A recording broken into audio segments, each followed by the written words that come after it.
Hello, I'm the Nostalgia Critic. I remember it so you don't have to. Remember in 1994 when Stargate came out? For those who don't, the build-up was incredible. All they showed was this magical gate that could teleport people to somewhere else. Where did they go? What did they find when they got there? You had to go see the movie to find out. Wow, I wonder what it could be. God, this is gonna keep me awake all night. I'm gonna see the movie right now just to find out. Holy crap, was that stupid! So what? Aliens invented the pyramids? Are you nuts? Yeah, all those Egyptian morons with their brilliant, groundbreaking designs, they had nothing to do with it. It was just aliens. And the ruler of the known universe is that chick with the dick from the crying game? Blow me! It's the last time I ever watch a movie by these jokers again. Say, you remember in 1996 when Independence Day came out? It was done by the same idiots who did Stargate, but look, all it showed in the advertising was the White House getting blown up. That's it. Nothing else. Whoa, how the hell does that happen? This movie must be good. I mean, sure they messed up with Stargate, but maybe this will be a good one. Besides, I just gotta know how the White House blows up. I'm gonna go check it out right now. Son of a bitch! This movie's even worse than the last one! So what? The President of the United States gets in a jet to fight off aliens? Are you high? Yeah, that's it. I'm done. I am never watching another movie by these morons ever again. Ever.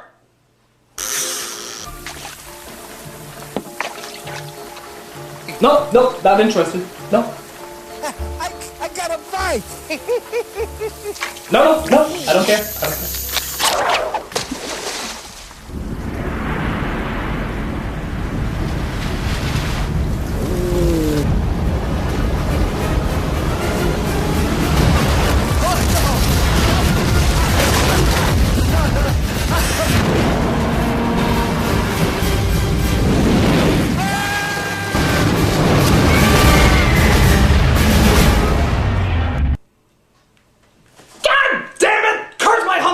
Destruction!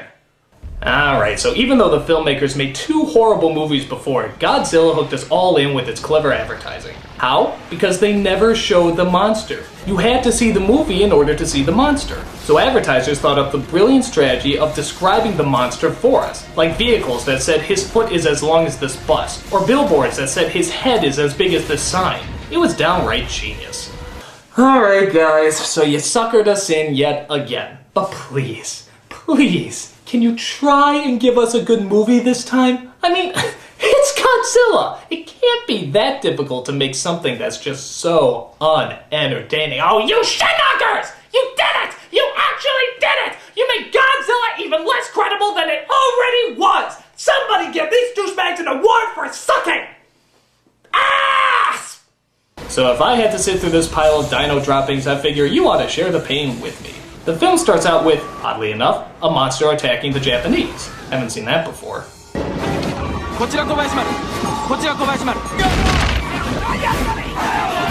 After that scene, we get our next horrible disaster, Matthew Broderick.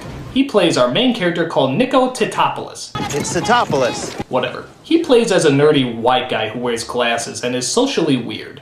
Gee, that sounds like the nerdy white guy who wears glasses and is socially awkward from Stargate. Or the nerdy white guy who wears glasses and is socially awkward from Independence Day. But don't you worry, this character is far, far different. He is much more annoying than any of those other guys. So the job of Mr. Metropolis, Titopoulos, whatever, is to study earthworms and how they grow over a certain period of time. This leads to him getting the clever nickname of the Worm Guy. Matthew Broderick plays a wormy person? Finally, some ideal casting! So the military comes to take him to a piece of land in Panama, where they want him to analyze something a little bigger than an earthworm. Here's your sample. Study it. What sample? You're standing in it.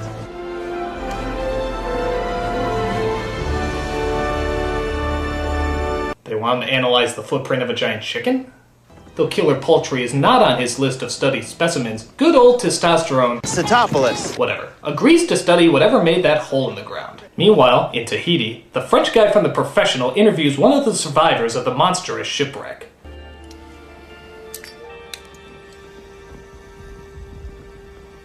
Whoa, a lighter. I've seen giant radioactive lizards the size of the kingdom, but a lighter? That gets my attention. What did you see, old man? Okay, apparently fire translates English into Japanese, but I digress. What did you see, old man? Godzilla. Godzilla.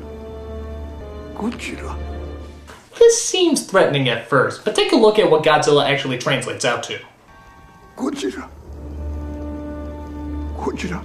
Next we cut to New York City, where a woman named Audrey wants to try and get a reporting job from an anchor she's working for, played by Harry Shearer. He's gonna consider me for the job? What else did he say? Why don't we talk about it over dinner tonight? Your place. Mr. Kamen, you're married. Yes, and you're very beautiful. Have I ever told you that before? Wow, subtle. Do you think he tries that on every woman he meets? Hi, I'm Charles. My hobbies are marriage, cheating, and having sexual intercourse with you. You want to have dinner? And then we cut to another location in Jamaica. Jesus, how many locations are there? It's like they're kicked out of every country that they try to film it. Where it turns out that Bowser is still on the loose. As it turns out, he attacked yet another ship. And much like this movie, it was dragged under. So what could this giant perversion of nature possibly be? This animal is much too big to be some kind of lost dinosaur. A hybrid caused by the fallout on these islands. Uh-huh. Like your earthworms? Yes, yes. I believe that this is a mutated aberration. Just like my career. I'm acting. Next we cut to Audrey's friends, played by a very annoying Vicki Lewis and an even more annoying Hank Azaria. I'm telling you, he is dirt. He's a douchebag, gutter slime, dog crap, puke chunks. Hey, I'm eating. You see I'm eating? Come on, I'm trying to be all New York here. Bada bing, boom, bam, and jets and stuff.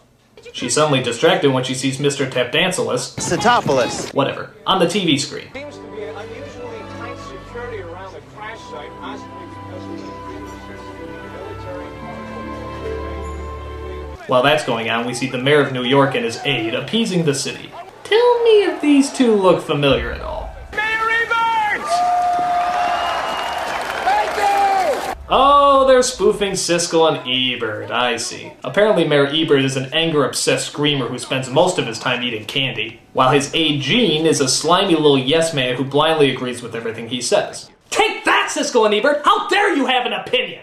But I don't get it. Why are they making fun of these two in the first place? They're like America's most loved critics. Oh, maybe it's because they never gave thumbs up to any of your movies. Well, maybe if you got your thumbs out of your asses and start producing good films, we'd agree with you. But dude, they don't even take advantage of this. Even Gene Siskel, the critic they were satirizing, asked the question, if you're going to go to the trouble of putting us in a monster movie, why don't you at least take advantage of having the monster either eat or squash us? Hey, that's a good point. Here's your shot to really get back at these critics who hated all your films, in a monster movie no less, and you don't even have the monster kill them or rip them to shreds? That's really bad when you're getting criticized by the critic you're criticizing because you didn't criticize them enough. Try saying that 3 times fast. But the director's not the only one preying on the innocent. Godzilla finally arrives, showing his face in New York and running a prehistoric muck. Look out! It's Cloverfield! That's 8 years early! So he romps and stomps and even goes past a news station where voice actress Nancy Cartwright sees him walk by. I think your story just walked by the window. Okay, wait a minute. Nancy Cartwright, Harry Shearer, Hank Azaria. Is this just a Simpsons reunion? What's next? The cast of Scooby-Doo is gonna show up? Oink zoink Scoob! Look out! It's Godzilla! Holy shit! Like you said it, Scoob. So he roars and screams and tears up good chunks of the city, and then out of nowhere, he suddenly disappears. After its initial attack, he disappeared. He suddenly disappears? How can you lose track of a 20-story high dinosaur? It's perfect. An island, water on all sides, but like no other island in the world, this is a place where he can easily hide. A city of 8 million people is a good place to hide? This isn't like the Bourne Identity where he can just blend into his surroundings. My guess is that giant prehistoric lizard is probably gonna stand out. So they look over the damage that the amazing disappearing Godzilla left behind. In what city officials are describing as the worst act of destruction since the World Trade Center bombing. Yeah, the World Trade Center bombing. I'm sure that's the only huge disaster that New York will ever... Alright, I'm bailing out on this one. We see that Godzilla has left a long line of destruction, even caved his way through the MetLife building. Haha, that's funny. But wait, really look at this. How is it possible that that thing is still standing? New York architecture isn't just one of those big paper things that you rip through at the beginning of a football game. It's a little more complicated than that. So while the city is being evacuated, our heroes try to think of a way to lure the monster out so they can get a good shot at him. They then come up with a brilliant idea. Fish! Of course! Giant piles of fish. Because as we all know, lizards do not eat fish! They eat bugs! What are you, crazy? You'd be better off putting a giant ant farm in the middle of the city, you retards! So our brilliant and obviously un-lizard-prone hero looks over this amazing sight. That's a lot of fish. What? That's a lot of fish.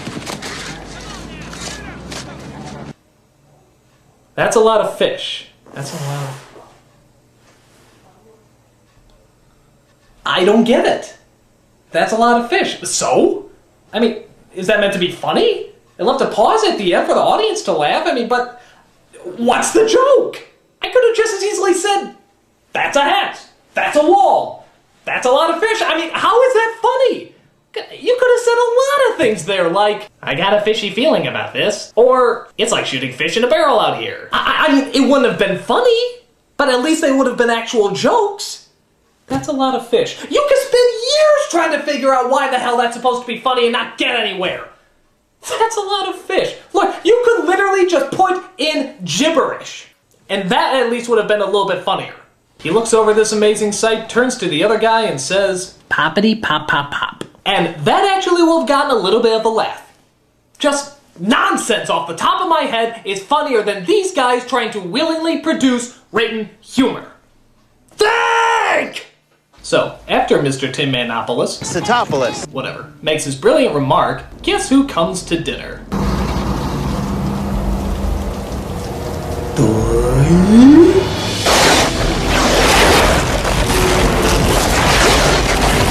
Wow, I guess Bugs Bunny is lost again. I knew I should have taken that lift going to Albuquerque. No, it's the poorly computer-generated Godzilla in all his unconvincing pixelization.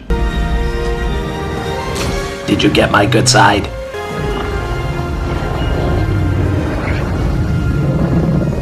Please say he eats Broderick. No, not today. Apparently someone also forgot to tell Godzilla that lizards don't eat fish because he takes the bait literally hook, line, and sinker. But the military attack, which means, of course, more stomping and running around the city. Kill him, John Adams. Do our country proud. Woe to the Union. I was so pitifully embarrassed. Look, he's even breathing fire, just like a real lizard would do. Look at this scene. It's practically ripping off every single flying scene ever done in motion picture history. Echo 4 armed. Use the Force, Luke.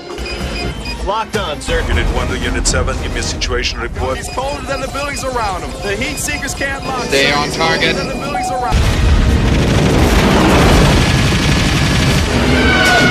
But it turns out the military really sucks at their job, because they actually turn out to destroy more of the city than the monster does. Seriously, I don't get how they can't shoot this thing. I mean, is he really that hard to miss?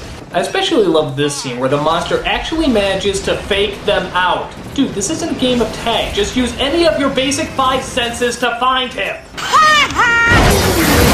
After he starts dry humping a building, Godzilla manages to, and I'm not kidding, disappear again. What is wrong with these idiots? Are they just looking at their shoelaces when he's around? I mean, wake up! We did nothing to him.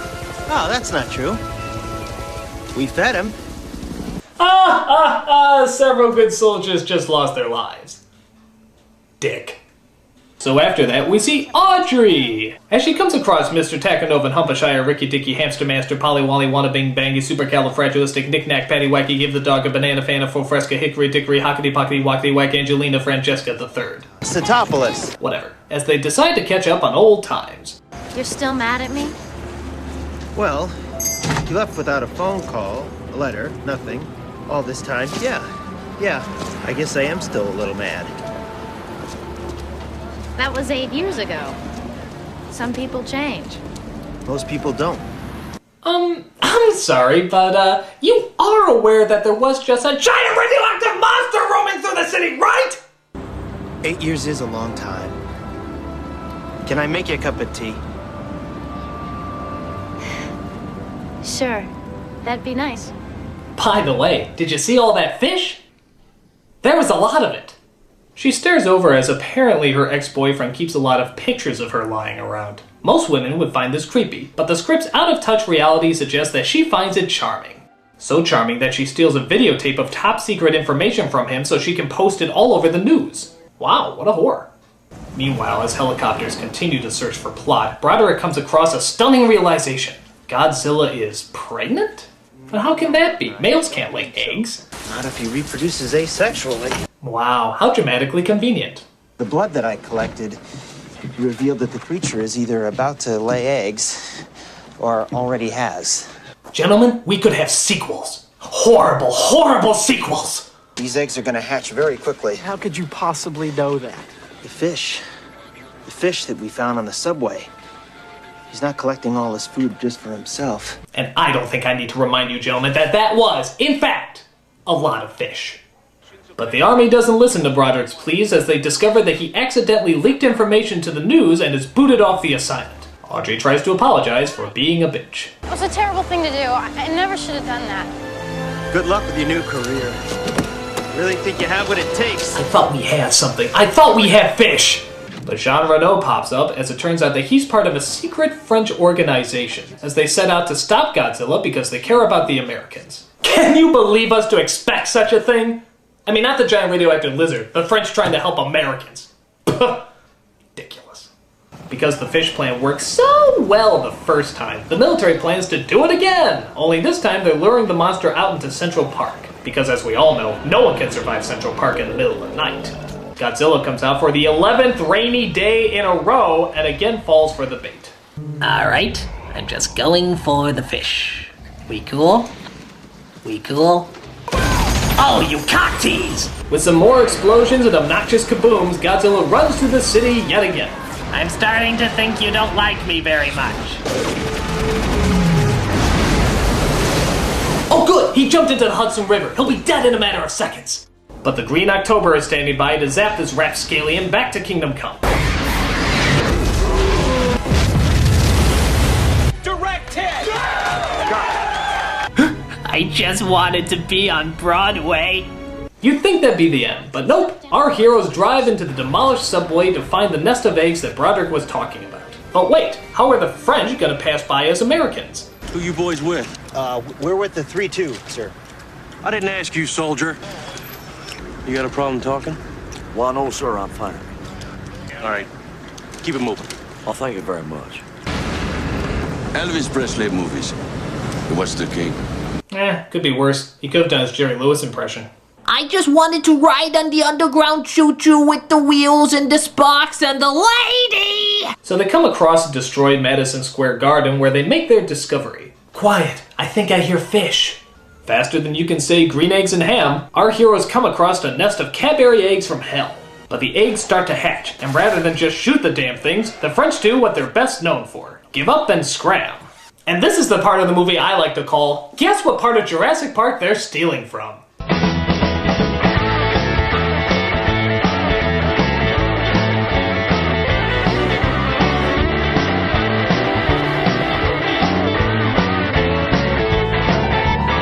It seems that behind every door there seems to be a blockade of monsters. Broderick should know he checks all of them.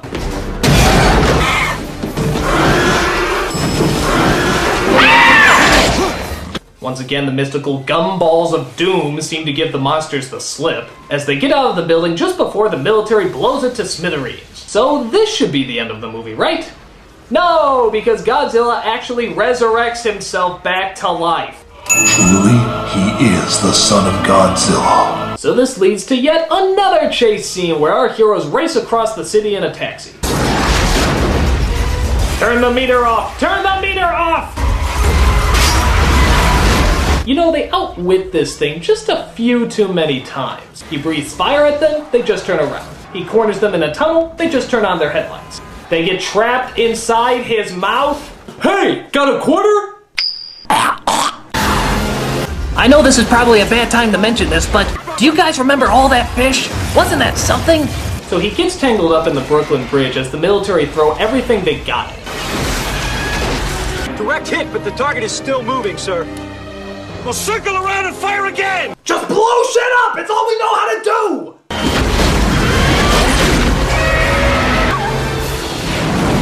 Jeez, what the hell else can they throw at the damn thing? Use the anvil! Use the ocean liner! That's it! Bring in the sink, boys! After the creature finally goes down, we get that lame scene where I guess you're supposed to actually feel sorry for it. I've had more emotions for my toilet brush.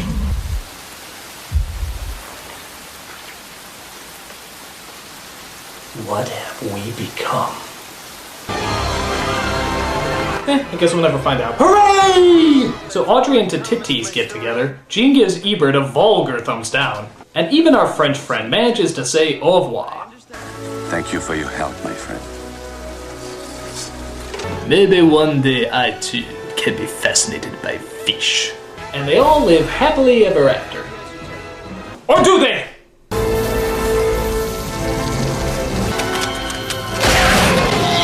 I don't think so. In my world, this movie is over. Why? Because this movie bombed big time, finally bringing down that reign of special effects disaster movies that were, in and of themselves, disaster movies. True, the same director tried to lure us back with shitty movies like The Day After Tomorrow and 10,000 BC, but audiences are finally learning their lesson about avoiding this group's crap. And if by chance you think that their latest disaster movie 2012 might finally be that one good disaster film you think they might make, just remember. God, I love that cartoon. I'm the nostalgia critic, I remember it, so you don't have to.